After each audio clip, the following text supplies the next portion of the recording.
should he have made this consideration first on race base and then qualifications and everything comes after?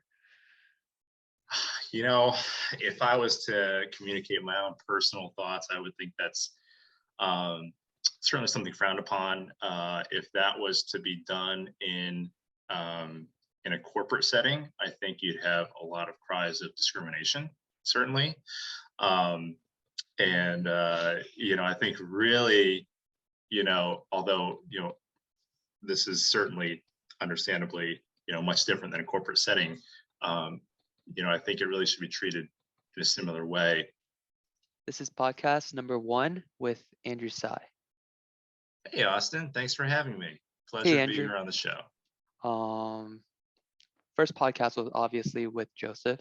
And so I want to go into why second podcast is with you. And I thought of how to bring this about. And I think the best way is to go into what's your earliest memory of me? And then I'll tell you about what's my earliest memory of you. Dude, this is a tricky one, Austin.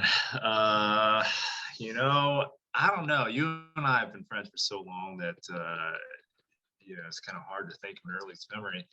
I'll be honest. Back when I think you were in high school or middle school, and I was trying to help tutor you in math. I think that was my earliest memory, and I think that was definitely a learning experience for both of us. Me unsuccessfully trying to be a tutor, and you trying to learn as much as you can from what I was trying to teach you. So, Andrew, I actually didn't. That actually isn't my earliest memory of you, but I remember that, and I don't think it was math. It was English with Miss Einhorn. I don't know if you remember. Yes. Right? It was Yes, English. potentially, yep. Because I wasn't doing well in that. But Right. but I think without going too far down the rabbit hole here, I think it's like I wasn't good at English before middle school then, but after middle school, like being good at math and being good at English, it flipped. I started being better at English and then worse at math. But anyways, I'll tell you my earliest memory of you. It was actually at your house, and I think my family, Edson's family, Brian's family, we were all over at your house, and then we were playing Monopoly. Right. And you were the banker. I remember that. You were the banker. I'm always the banker. You're always the banker. It's a good thing too, because when you weren't the banker, like in home meetings, when we play board games together, when Brian or Edson were the banker, somehow they get like an extra couple $100 or something. They never lose. I never knew that till we played Risk, and they just had so many soldiers. I don't know. I had good dice rolls and all that, just couldn't beat them. And I was like, it took me like a while, and then it was like, wait, like, how'd you just get suddenly this one true? And Sean's like, you didn't realize they've been cheating like for the past 3 months, and I didn't realize. I think it's, I never am the banker, but it's good. I remember that specifically because it's good to have Andrew as banker. Honest person. The game will go fairly if and have fun that way. I think we'll use that version of Andrew. We'll use that version of Andrew. So yeah. That's actually my earliest memory of you. And while we were playing, you were talking about college experience. And this has kind of stuck with me. It's actually why I went to Rutgers in a way. I think I've talked to you about this before. You were like, where do you want to go, Austin? And then I was like, I don't know. I'm still in middle school, right? So like, who knows? And he's like, and I think you were like, don't go to an Ivy League or something. I'm like, wow, this is kind of interesting. Because usually, I don't know, people want you to go to a good school, right? And so you were telling me, no, don't. It's overrated, right? Working hard is overrated. And this is all while playing Monopoly, right? So this is just side conversation. And I just thought about that. And then I think in applying in high school, I also thought about that. It's like, well, Andrew tried really hard, and then he doesn't feel that trying this hard was worth it, or that it didn't bring him satisfaction in the end.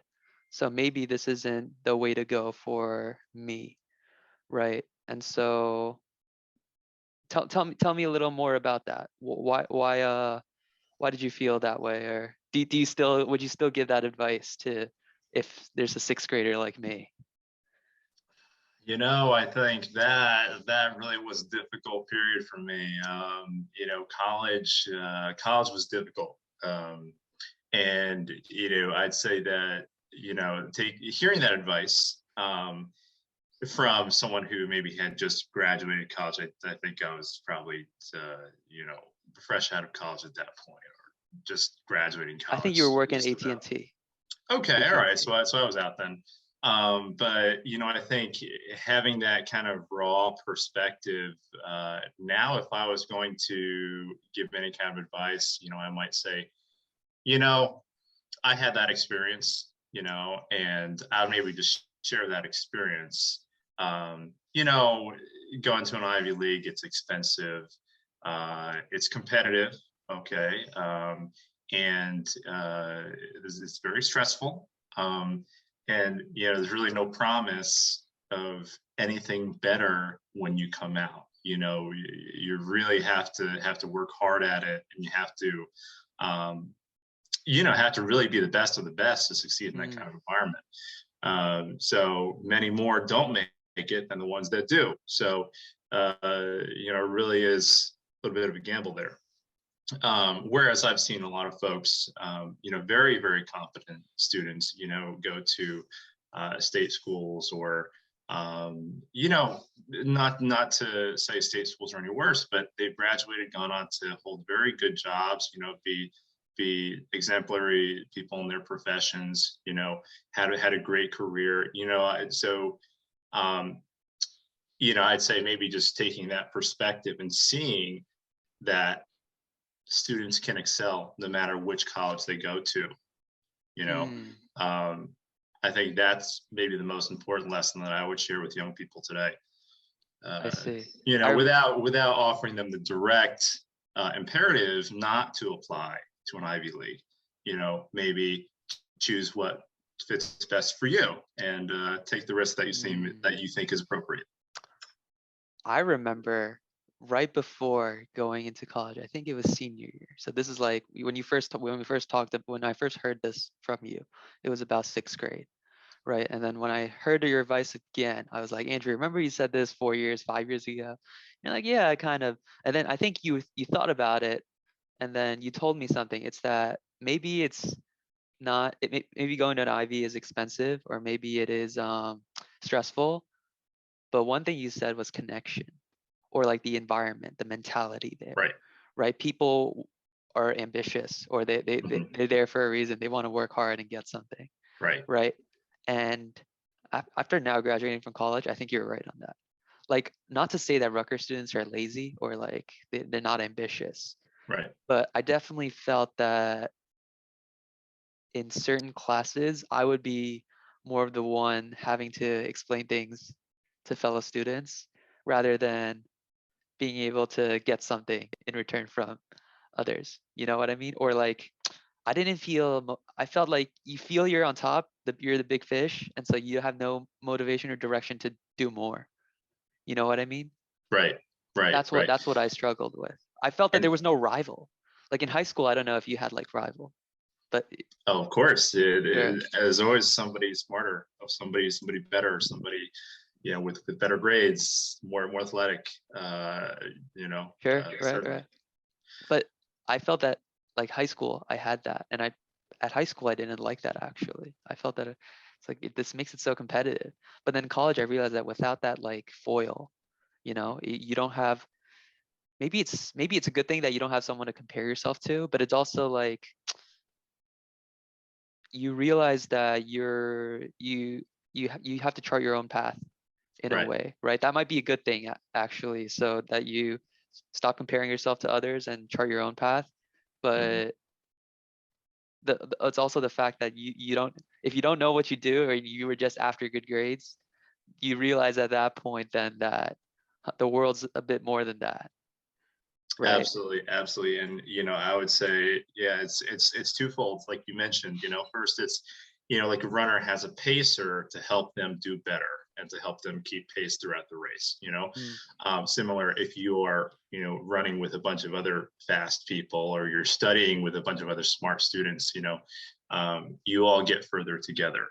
But think about the goal, what the goal that the group is tending toward, right, is what maybe it's more in line with traditional society and traditional methods of success, right? You're studying to get the A, you are running to be the fastest.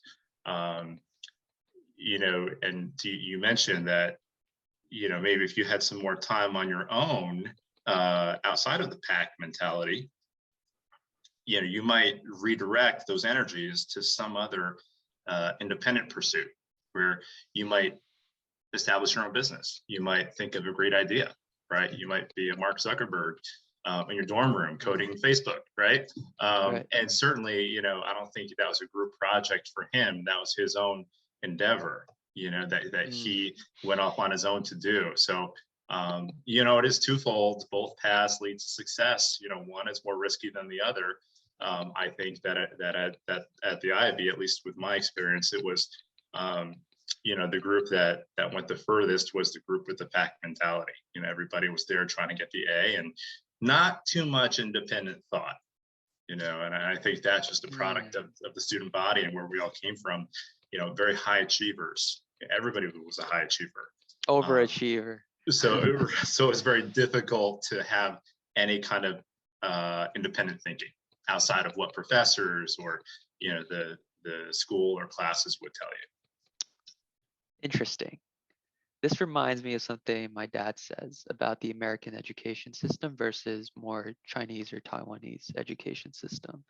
And it's that out of 100 students in Taiwan or China, let's say, they can churn out maybe 70 people who meet the requirement, or are good at math, let's say, right? Because it's drilled into them in a way. You wear uniforms to school, right? You get placed in class by how well you do, right? So it's almost like an army system, right? It's cookie cutter, right? You're a dough, Absolutely. 60 students per class, and you make it. I think no matter how much the American education system gets ripped on, right? We hear a lot of ripping of the American education system. Teachers not wanting to work, COVID has made it worse, and all that, right? Or we're not as smart as other students across the globe when we take a test or something. Certainly. But my mom says out of those 100 students, we'll have one Mark Zuckerberg or Steve Jobs or someone. What you mentioned is that creative, independent thinking. Like, what am I going to do with my life? And if we truly value that type of creativity, then it's more worthy. It's worthier than the cookie cutter 70 students will get it. But do you think so? Or do you think that at a societal level, we need to be at a certain proficiency? Like enough not to believe that drinking your urine will cure COVID or something like that, like information filters or filter out like what's BS online. I think that's a great question, Austin, and it's hard to answer because I think so many lessons are learned by trial and error by those few that choose to go off and do their own thing, outside of what the pack mentality or what everybody else is doing. I think there are so many lessons for those few that choose to go outside. So those few had to learn so many lessons, so many painful lessons along the way, that to a certain degree, I think if I was to quote something, I'd say, "He who gathered much had no excess, and he who gathered little had no lack."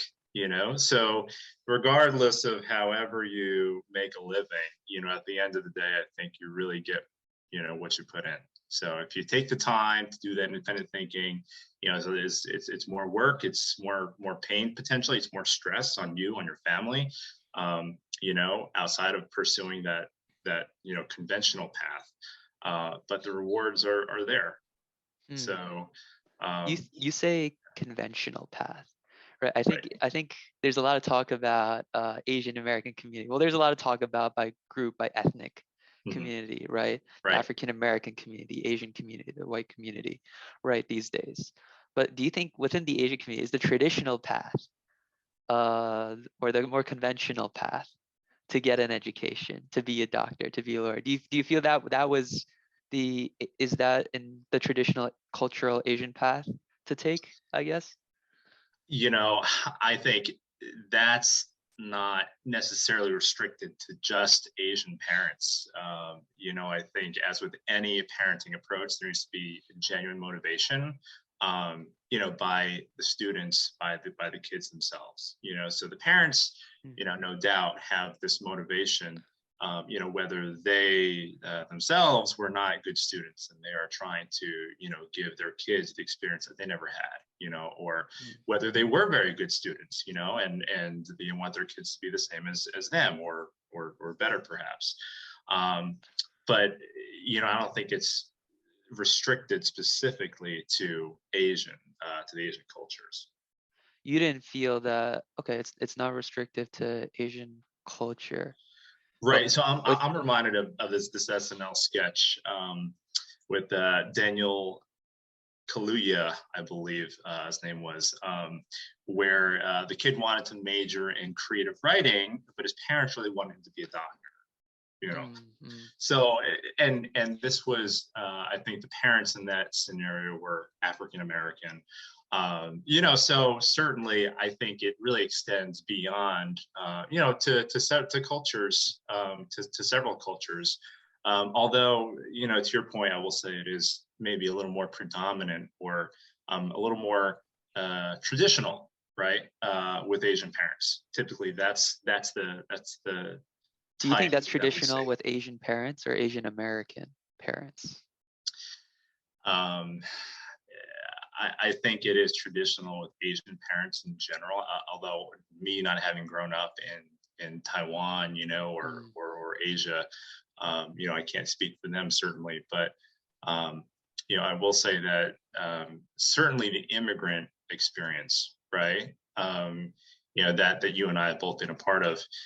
I think our parents being the first generation or the 0th generation actually from from the motherland to America, for them they're strangers in a strange land. They have kids to raise, and the one path that they see to advancement is education. So naturally they want their kids to be as successful, as well-read, as well-educated as possible, to at least have the assurance of a comfortable life for their children. That's my theory too, that it's more so Asian American parents. Of course, I don't have parents that were just in Asia, so I can't speak for them, like you said.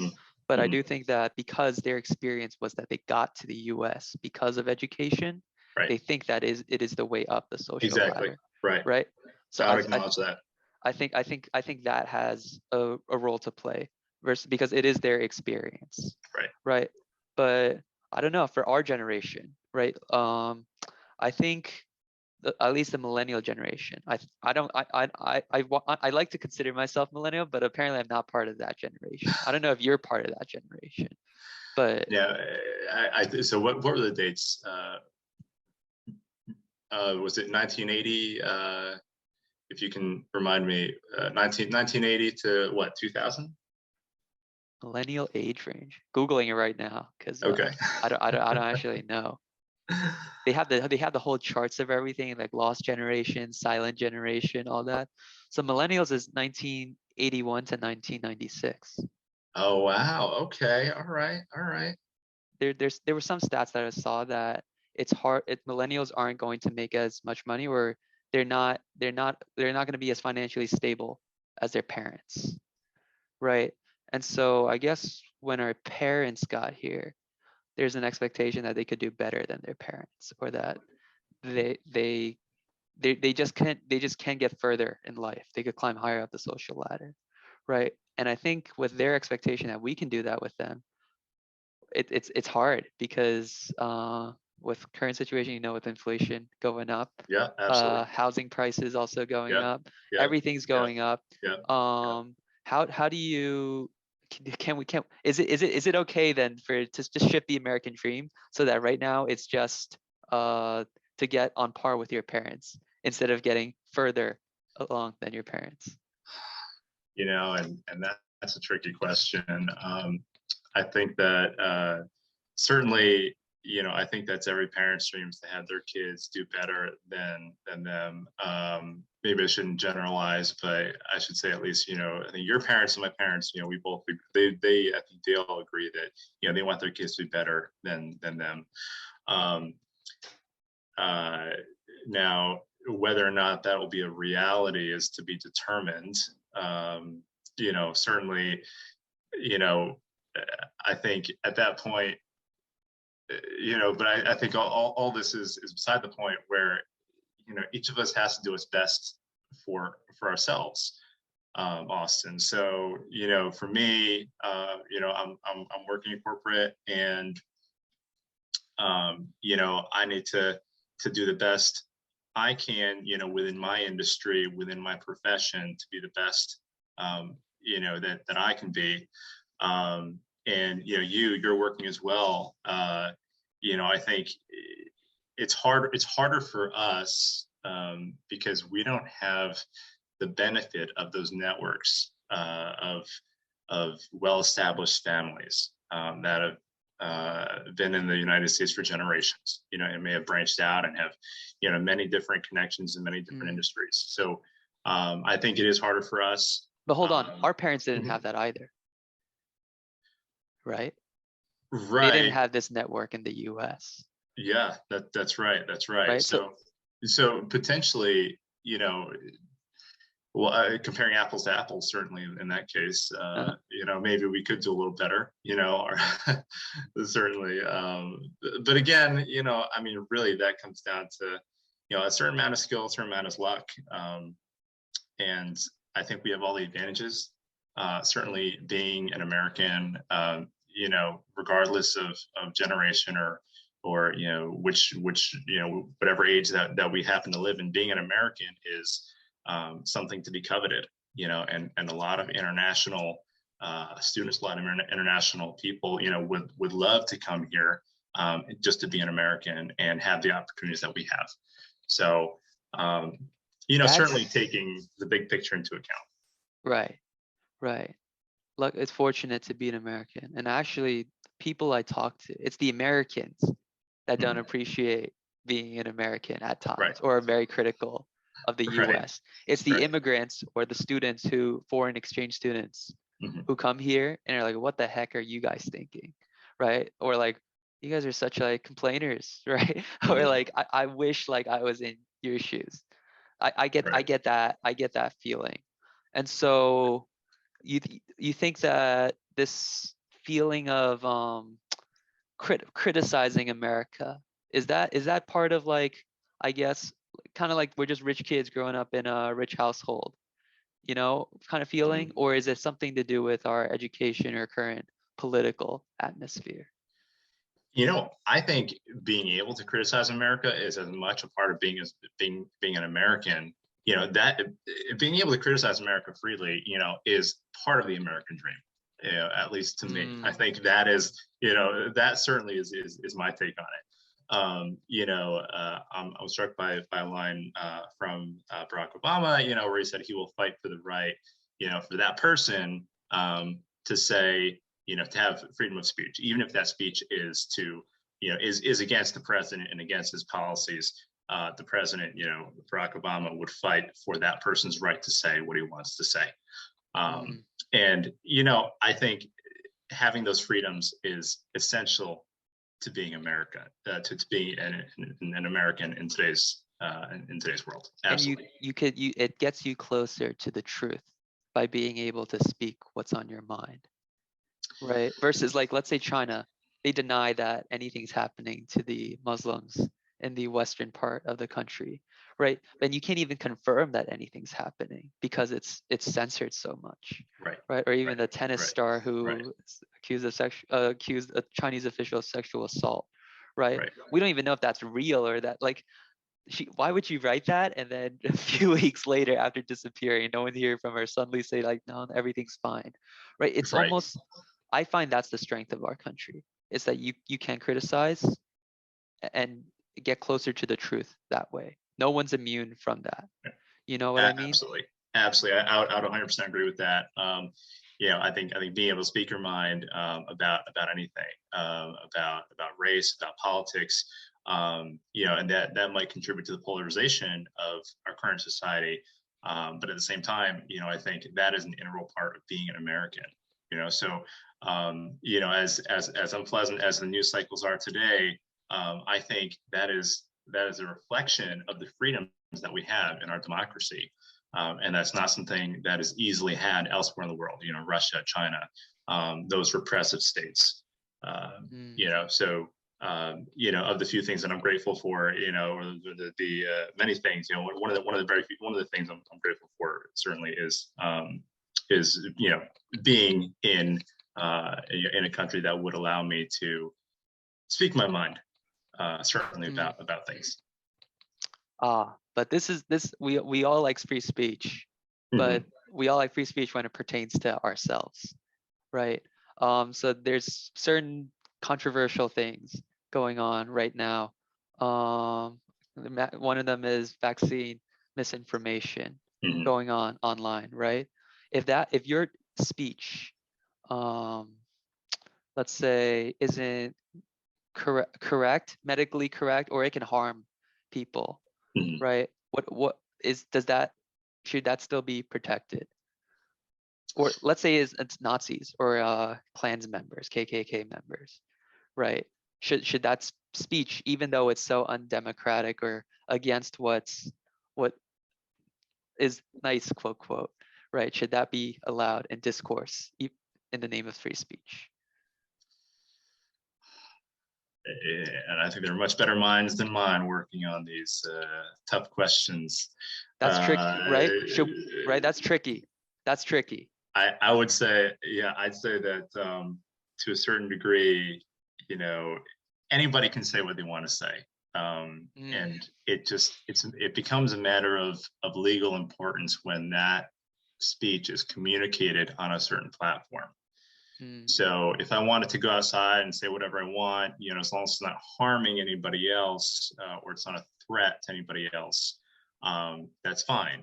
But if I wanted to post that on Facebook or I wanted to post that on Twitter, if I wanted to make a podcast on it, right, referring to Joe Rogan potentially, you know, with the vaccines, then you know, I think at that point it's up to the platforms, you know, to regulate that. I think at that point you're starting to involve business and money, and when that comes into play, you know, things get distorted. So, do you think there's some things you're afraid to say, or you can't say in a group setting, except unless you're with a close friend? You know, and I'd say I'd caution anybody against doing anything like that, even because to have against saying anything personal or like it's between close friends. You know, it gets very hairy. You know, let's say one person becomes famous. Oh, I knew that person said this. You know, you know, or some, you know, it resurfaces later, you know, at some later time when it's disadvantageous, right, for that person. I would say really, you know, it's difficult. I'd say try to see both sides of the issue, try to appreciate both sides of the issue. If really there's a strong feeling in a certain way, either for or against an issue, you know, I mean, certainly there are sympathizers on both sides. You know, and here's the thing: freedom. You know, we have the freedom to say and do, you know, to say whatever we like. But at the end of the day, you know, when it comes down to somebody's profession, you know, or when it reflects poorly on somebody's business, right? If there's a lawyer who says something that's racist or, politically, charged, then that could affect his client base, right? That could affect his business. If that makes the news, then he could be subject to, to public outcry, and that would affect his livelihood. But is that his right to say what he wants? Absolutely. So I think we all have this freedom, but do we all take advantage of it? Do we all dare to take advantage of it? Probably not. I see. So there's everyone has right to free speech. Of course, it gets murky or complicated when money is involved, or you have a bigger platform. And also when it entangles with your personal views versus what should be taken professionally, et cetera, Right. things like that. Okay, I can live with that. So not to keep staying into political stuff, but I guess this is old news already, but Justice Stephen Breyer just announced his retirement last week, right? That's right. And so Supreme Court polarization, you're older than I am, right? I think you were in middle school when Barack Obama was president, or high school, maybe. 2008. Yeah, that was right around high school, college. Yeah, right around that time. I was in 4th grade, so I didn't quite grasp what was going on or the issues then. And so with the current stage of political polarization, do you think it's at an all-time high in your lifetime? And how will this affect Supreme Court? I definitely, I recall the initial election of Barack Obama, and there were some very charged feelings there between George Bush and Barack Obama. Or no, it wasn't Bush. Who was Barack Obama running against? John McCain. He passed away from cancer. Yeah. Right. So yeah, there were some politically charged feelings there. Even Clinton and Dole, back in the 90s. So I'd say it's always there. Polarization is always there, although the media is always quick to seize upon it, and make it bigger than it already is. So do I say it's worse today than it was yesterday? Maybe, but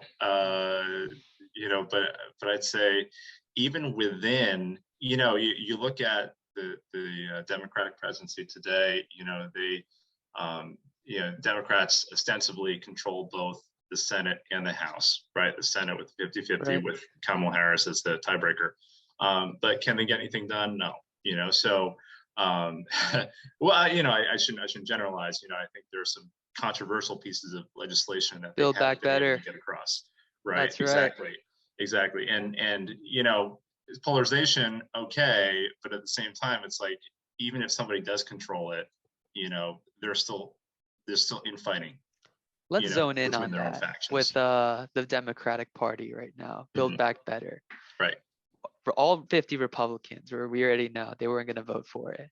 Right. So it came down to 2 people in the Democratic Party, really. Right. Joe Manchin of West Virginia and Kristen Sinema from Arizona. Right. And Arizona and West Virginia, they're pretty conservative states. Absolutely. Right. And so Sinema and Manchin, they're probably the most conservative Democrats on the Senate. That's right. And so do you think that the Democratic Party has shifted so far to the left that moderate Democrats or even moderate independent voters, they don't have a party anymore or push towards the Republican Party in that sense? And this is where I'm reminded of a certain news piece that I read where Republicans were courting Joe Manchin and Kristen Sinema. They would like, I think it was something about inviting them to caucus with the Republicans, or inviting them to, somehow, some kind of group function with the Republicans. And, I don't think it's quite there yet. I don't think Joe Manchin really calls himself a Republican. Certainly, he supports many different policies that a Republican that, the ideological Republican, I guess, of today would not agree with. Right. But at the same time, I think this is, we're seeing a correction today in the Senate, where, like you mentioned, that far left, starting to realize that, even those far left Democrats in the House are starting to realize that they need to come on board, with what Joe Manchin, Kristen Sinema, these more moderate Democrats are thinking about. So there's this correction happening where, you're not going to get everything you want. You're really going to have to reach across the aisle. And I know, Joe Manchin and Kristen Sinema call themselves Democrats. So it's not really across the aisle, but at the same time, you're going to have to,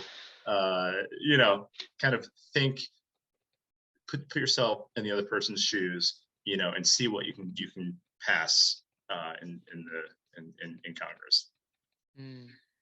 I see. So with Supreme Court nominee, Biden's pledged to nominate a Black woman to the Supreme Court. Do you think he should have limited himself to that option? Of course, it would be the first, but should he have made this consideration first on race base and then qualifications and everything comes after? If I was to communicate my own personal thoughts, I would think that's certainly something frowned upon. If that was to be done in a corporate setting, I think you'd have a lot of cries of discrimination, certainly.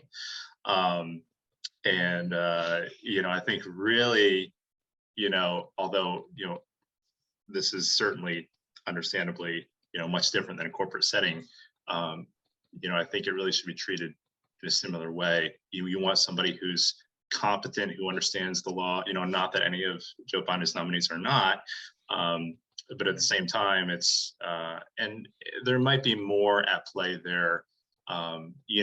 Certainly the political leanings of that candidate, are very important to the Biden, to the Biden choice. So, I'd say, there's a lot more at play there than I would say, but if it was somebody that, was being considered for any kind of corporate position, that would be discrimination right away. Discrimination limiting it to a Black woman. Absolutely. Yeah. Really? Yeah. So I don't want you to get you in trouble because Mhm. So earlier on we said that there's some things you can say to friends and some things you can't. And you would say that even to friends, don't say it because it might leak out. And if we're recording a podcast right now, so this is the whole internet's gonna see. No, this is fine, Austin. You and I are having a frank and candid conversation. So, we're heart to heart right now. So feel free, ask away. I'll tell you this. We have a lot of diversity, inclusion, and what's the E word? Diversity, inclusion, equity. That's the word, right? Initiatives, right? We need more of a certain type of person, right? Of a certain ethnicity, a certain race in this position, in professorships, in executive settings. And so it's interesting to hear that this would be what Biden did would count as discrimination in a corporate setting, right? Or as far as you understand it, right? Or is it actually very, very strong? Like everyone would see it as discrimination? I think where is the line then between this diversity, inclusion, equity versus discrimination, right? Is this initiative then reverse discrimination, or is it trying to give someone a shot that they couldn't otherwise get? Right, and that's where it comes down to it. I am not an employment lawyer by any means, but for me, looking at it, just from my outside perspective, I'd say this person, this nominee, Biden's choice here, whoever he does select, would have to be at least as competent as the other choices, regardless of race. Would have to be at least as capable in that position as a Supreme Court justice as anybody else, that might have been passed over. And I think, that's an important consideration for the Biden administration. I don't think that they're glossing over that, certainly, right? But to come out outright and say that I'm going to select a certain person based on, skin color and gender, to me, I think that's a little tone deaf. If it happens to be that your choice, is very competent, then, she just happens to be, of a certain race, of a certain gender, that might be more palatable, I think, to the American public, than, just immediately stating that you would, appoint someone based on those two characteristics alone. Second question I wanted to ask, and this kind of goes into this idea, is that should the Supreme Court be is the Supreme Court apolitical? And it should be stay out of politics. Trump was famous in saying that there was Clinton judges and there was Bush judges, and then Chief Justice John Roberts retorted and said there are no Republican judges, Democratic judges, only judges who do their job, or anyways that interpret the law and do their job. And I'm just paraphrasing him, right? That Right. his message is that it shouldn't be a political institution, right? And so let's say hypothetically, Supreme Court today was made up of 9 white men. And for most of our history, that was the case, right? Does that make it racist then, or sexist, that there's not a single woman, or it's not 50-50 men and 50-50 women on a Supreme Court, or it doesn't demonstrate America's diverse background? Do you know what I mean? I think I do. And the way I would respond is, I think if you took a court that was from the 1850s, and again, I don't know how many Supreme Court justices there were at the time, or how the court has changed from then to today. But if you were to take that mindset from the 1850s, say, with 9 white male justices, and have them make many of the decisions on the bench, just using the 1850s mindset, I think there'd be a public outcry. I think you'd have, and the reason I say that is because I think the times have changed so much, and this is where I think there's a balance between the older justices on the bench and the younger justices, where this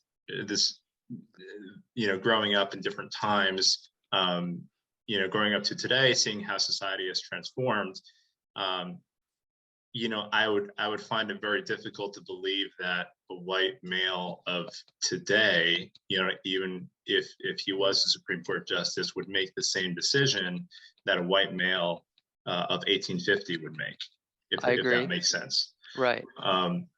So to a certain degree, I think just the way of thinking, has changed, and the justices understand that. Congress understands that. I think the president, when he appoints justices, he is looking for that flexibility as well, that understanding of the times when he makes his decision. So one of the conservative justices who passed away, Antonin Scalia, in ruling the Obergefell versus Hodges ruling, which legalized homosexuality, one of the things in his dissent argument was that this court is not representative of the people, and that the 5 justices who ruled in the majority today committed a judicial putsch, a revolution, if you will, because they made a law out of something that wasn't. And he says that if the people see that the court is making laws from the bench, right, they're not stupid. They'll just vote in candidates, executive, presidential candidates, congressional candidates that support their view of what the court should be, and then vote in justices that have that worldview, right? And Scalia's point was that if you don't interpret the law neutrally, but rather create laws out of what you perceive, or what you perceive to be correct, then it will become a political entity. And he was quick to point out that most of the justices are from Harvard or Yale Law School, right? That's not representative of the American people, right? Most were from the East Coast or West Coast, no states from between, right? Even if the East right, Coast and West Coast were the most populous, right, but right, there's no right. representation of the middle. He's also Okay. pointed out that most of the court justices are Catholics, right, or Christians. Not many. Mhm, I don't think there mhm, was a Protestant on mhm. there, Right, right? And right. so if we're gonna keep dividing along these lines, you have to be female or like not just female, or if you have to be male. If we keep dividing people into these Mhm. categories, Right, does it lead right. to insanity or political correctness insanity that rather than like finding the right fit for the job, we've Mhm. descended into this outward, we need the court to look like America versus we need the court to get the correct ruling in. Yeah, That's I think controversial. you made some very good points there, certainly, and I would add to that. I'd say, um, we talked about Justice Breyer retiring. He is a Democratic justice. Certainly, he's retiring during a Democratic presidency. Although he is long overdue, many states have a maximum age of 70 or thereabouts for a justice to serve, after which he must retire. It's a mandatory retirement age. So, Justice Breyer being in his 80s, I think he is well past that time. But, I'd say he is retiring ostensibly during a Democratic presidency, right? So the Democratic president can replace him with another potentially Democratic leaning justice, right? Which Joe Biden is attempting to do.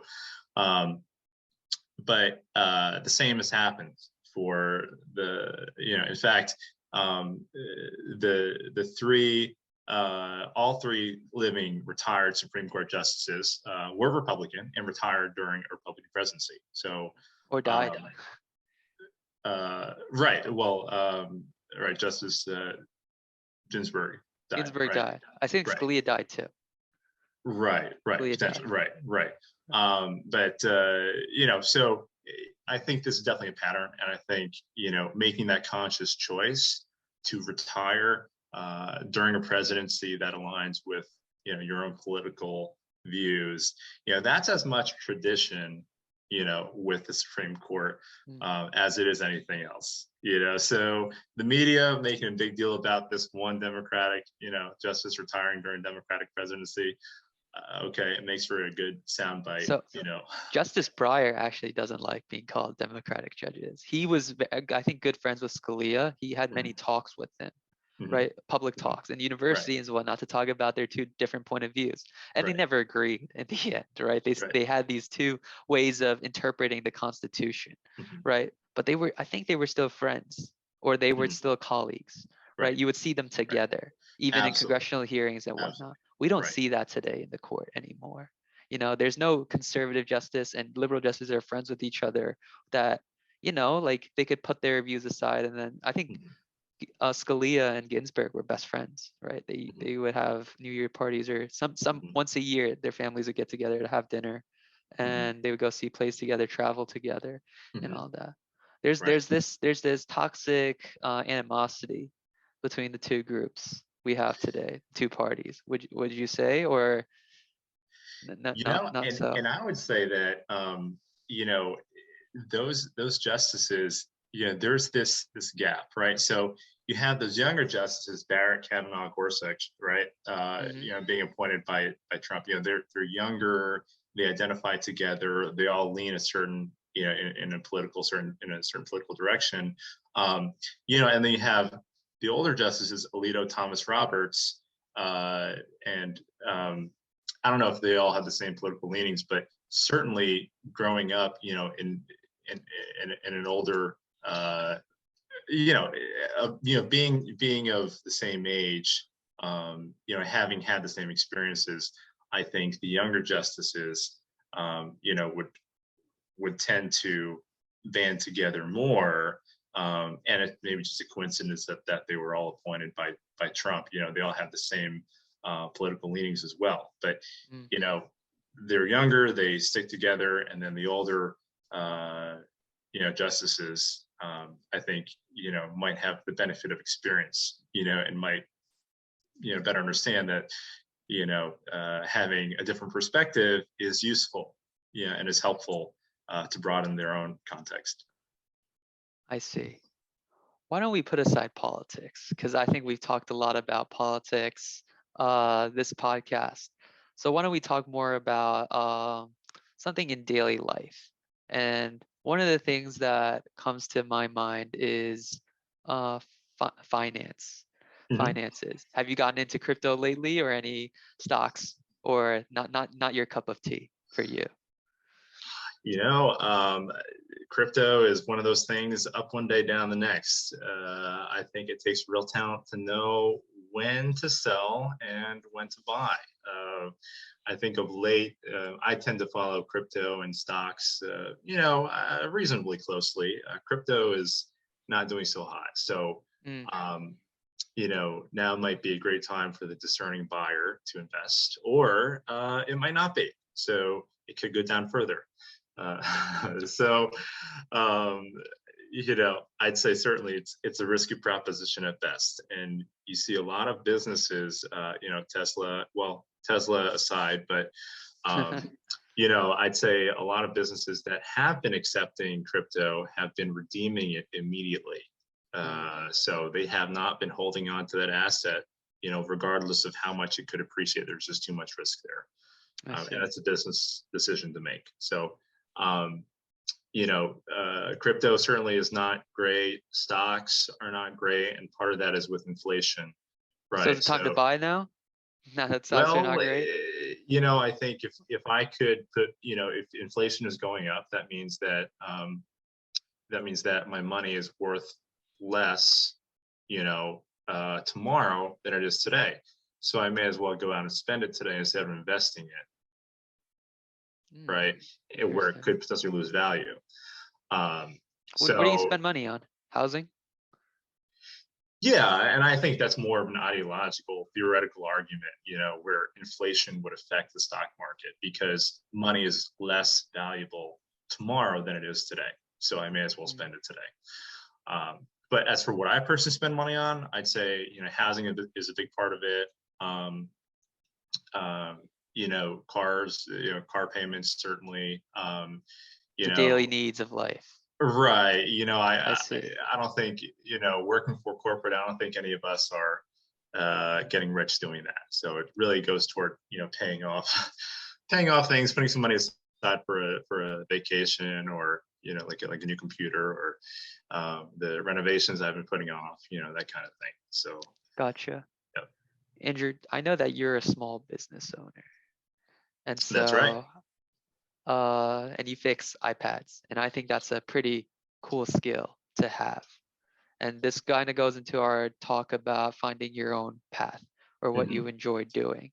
So right. How'd you get into this gizmo life? And I think this comes as part of my, part of Asian culture, trying to save money, trying to get a good deal on things. And I'll tell you this story. Back in maybe 2011, I was looking for an iPod, and I thought, why don't I get a broken iPod and fix it myself? So I'll get a great deal on eBay for this broken iPod. And I'll learn how to take it apart, and I'll change the screen out, and I'll change the hard drive out. And then I'll have a working iPod for half the cost. Right. Right. And it turned out that it cost me, I'd say, maybe 1.5 times a new iPod to fix up my old broken one. Simply because I didn't know what was broken with it. I had to buy multiple components and wait on things. But that's all part of it. Instead of going the path of, getting my paycheck and cashing the check and spending that money on a new iPod, right? That's typically, if I want an iPod, that's what I'll do, right? Right. Instead of doing that, I go out and I try to learn how to try to save my own money, try to, get a good deal on things, end up going through a lot, spending more money, right? And yes, I have my iPod at the end of the day, but I also have this skill set right? That I've purchased with my time and money. So, you know, and I'll say, you know, maybe that's my personality, but not having learned my lesson the first time, I bought an iPad that was broken, cracked screen, and again, the same deal. You know, back then it was an iPad 2, not an Air 2, the iPad 2. So it's going back several years. Yes. But Archaic technology. That's right. That's right. And you know, Crazy. same experience. Learned how to use a heat gun and buying new screens and fixing that. Again, a very valuable skill. Very cool to learn. But you know, a lot of lessons along the way. A lot of broken glass, a lot of splinters. But yeah, now, I don't want to get you in trouble. But I know it's hard to be a business owner these days. I think, right? With it's not just actually doing your work, but taxes and that's right. what other hurdles are there? I think on eBay there was a selling limit, right? You couldn't sell more than this, and so you had to find other ways, right? Yeah. What's up with that? You know, I'd say the biggest change in 2022, at least for small business owners and gig workers in the gig economy now, is that the IRS or you know these payment processors will need to send the IRS a 1099 K, I believe that's the processing form, for any amounts earned more than $600. So $600, you know, so ostensibly, right, nothing has changed in the tax code. So this is money that people should have been paying taxes on all along. And to be 100% honest, you know, to be 100% compliant with the tax code, small business owners, anybody, you know, should be paying taxes on every dollar made, every dollar or part of a dollar made. You know, they should be paying taxes at whatever tax percentage, you know, that's owed on that money. So ostensibly, nothing has changed. Only the reporting has changed. So payment processors now are required to send the IRS, notify the IRS if anybody, any user, any entity earns more than $600 in a given year. $600 is not a lot. Not at all. That number used to be $20,000 and 200 transactions, but now it's been reduced to $600 as a flat limit. And that was passed with the COVID aid bill, probably the COVID relief bill, right? Yes, absolutely. How's that supposed to relieve COVID? You know what I mean? What's the idea behind, or at least the righteous moral reason for it? It's not to kill you small business owners, but now it seems to be having that effect. Because like why start a business if most of your money is getting eaten up by taxes, right? Right. And again, ostensibly nothing has changed, right? I mean, that money is money that people should have been paying taxes on anyway. So I think that's what helps make it more palatable to lawmakers, is that nothing changes, only the reporting requirement changes. And I think there was also a proposal, I don't know if this was in Build Back Better or this was in the COVID relief bill, to have banks report on the balances of any particular customer, and balance transfers and how much went into and out of an account, what the beginning and ending balances were of the year, and that was shot down. I think that was much more intrusive, not just for small business owners, but just for the average citizen. Give the government a much more insight into how much people have, how people manage their finances. So that was taken away. But I think, for gig workers, this is going to be a huge change, because many of them were not paying taxes on that originally. And you see that with Venmo, you see that with PayPal, people trying to get around it by paying in cash. Right. So there's this side of taxes and the cash side of things. But I also heard that Apple did something to their devices that made it impossible for gig workers to fix, or was there a law passed that only Apple can fix its own products? Are you familiar with that? I'm kind of hazy on it. Yeah, and maybe I can help get some clarity there. So Apple has actually, to the contrary, I think they've been making their parts available to third-party workers, third-party repair shops. It's through the Apple Purchase Program. Those parts come directly from Apple. Although, certainly those parts come at a markup. Those are genuine Apple parts. Right.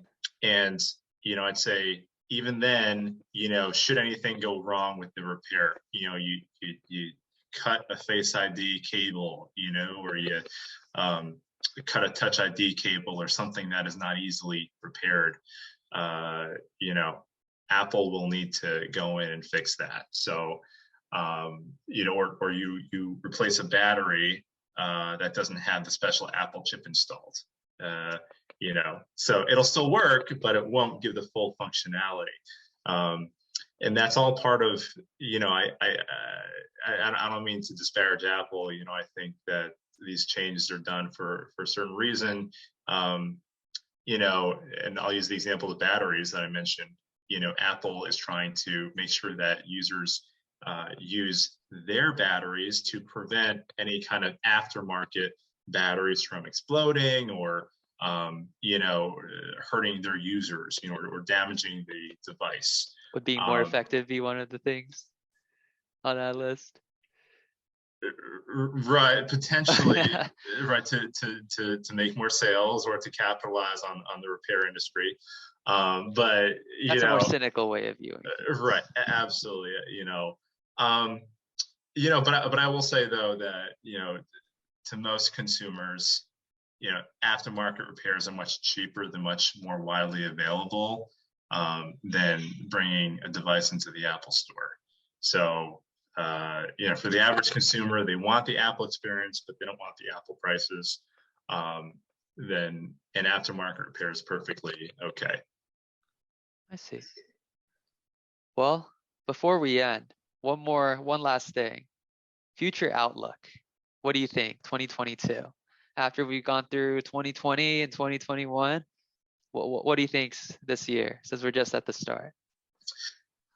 I'm going to be a little more negative here. I think 2021 was a continuation, really, of 2020. And 2022 will see us with this new Omicron BA2. I think we're still not at a point where we vaccinated enough of the world's population to prevent further mutations of the COVID virus. And this is where I think, COVID has really come to define our lives in the past couple of years. I think the same will happen this year, maybe next year as well. Although, that does present opportunities, for remote workers, for people who, are seeking those new opportunities at work or new industries, right? I think certainly catering to that remote worker, that remote working demographic. You hear about ghost kitchens, you hear about startups that are trying to cater to this new population. That's all part of how the business world changes. So definitely new opportunities, but in terms of getting outside, being with their friends again, going outside without a mask, I think much of that will stay the same in 2022 into 2023, maybe beyond, until we can finally get more of the world vaccinated. Do you think that the vaccine will eventually, I don't want to say ineffective, but we do hear a lot about breakthrough cases, even among Absolutely. the vaccinated. Absolutely. And so one of the arguments earlier on was that, no, if you get vaccinated, you shouldn't get COVID, or it'll be mild symptoms, right?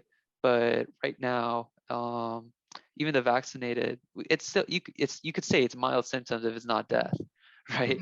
If you recover, it's a mild symptom.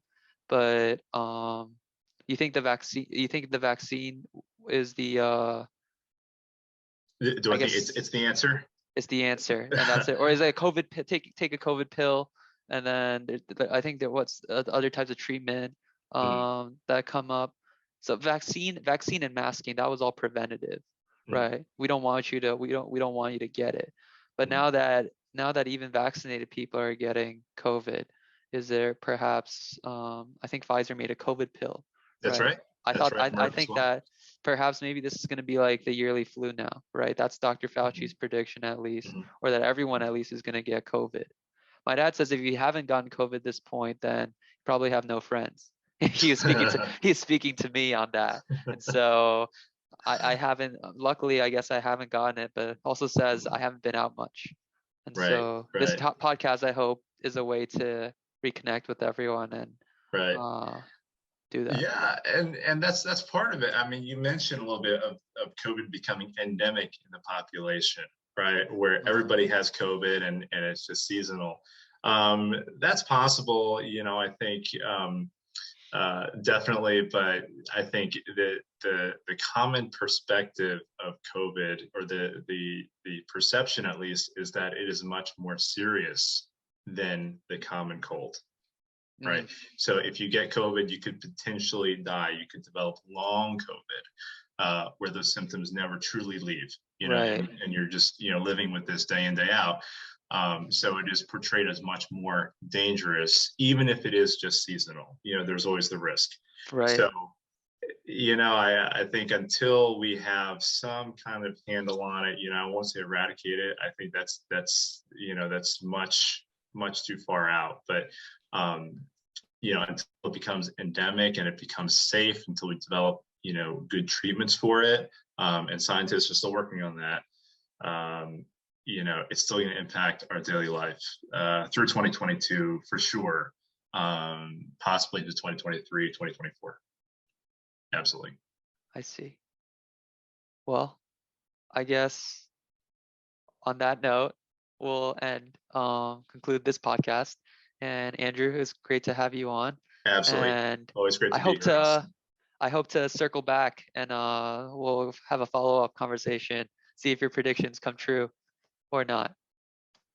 Thank you, Andrew. Absolutely. Have a good night. Thanks.